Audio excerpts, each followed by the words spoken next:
So there are major differences when it comes to applications to Canada and applications to America. So when it comes to making an application for a USA visa, you have to know that you will show up at the embassy.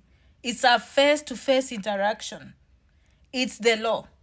Now, some people don't have to go to the embassy, especially if they have had a previous visa appointment and they were seen before and their fingerprints were taken before, and they can therefore just renew the visa online. And normally, you can try to apply online, and if they still need you at the embassy, they will let you know. But generally speaking, for you to get a USA visa, you must go and make an appointment and fill out the DS-160 and show up to face-to-face interview with a visa appointment, and then you'll be seen, and then the decision will be made the same day, and you'll collect the passport letter or they will mail it to you.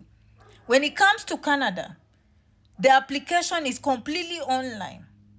You do not have to show up except for the biometric appointments, whereby you'll go and give fingerprints.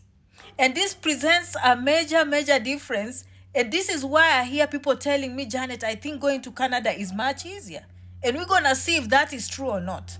So when it comes to Canada, you must provide a lot of evidence, but it's online. You upload documents and you give as much information as you can.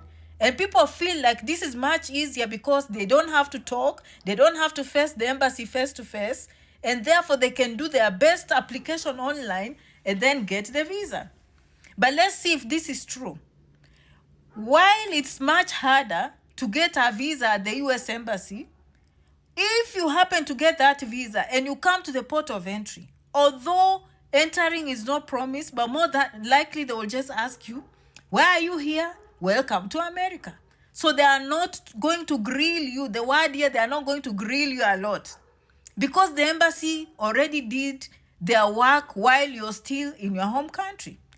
Canada, on the other hand, I have to tell you, although the application is online, when you reach the port of entry in Canada, that is now your embassy appointment. Assume that is your embassy appointment. They will grill you. They will grill you. You have to know why you went there, what took you there. Like, you have to know the facts of your case. But still, in the end, people will tell me, Janet, but Canada is still easy. And I can see why. It's because people would rather hide behind the computer and give information and at least be denied the visa or given the visa.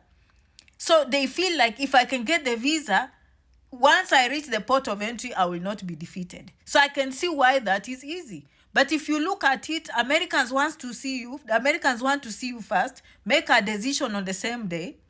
While Canadians, you have to make an online application. Once they give you a visa and you show up, they will grill you.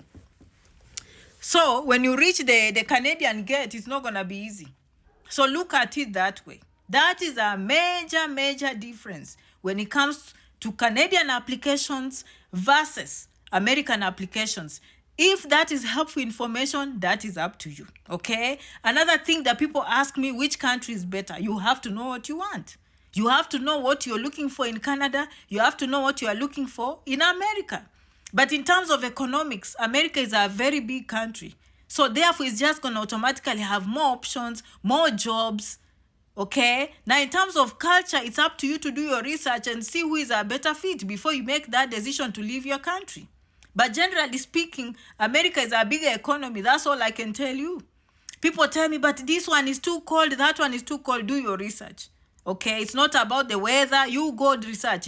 If weather is important to you, you might choose a state that is warm.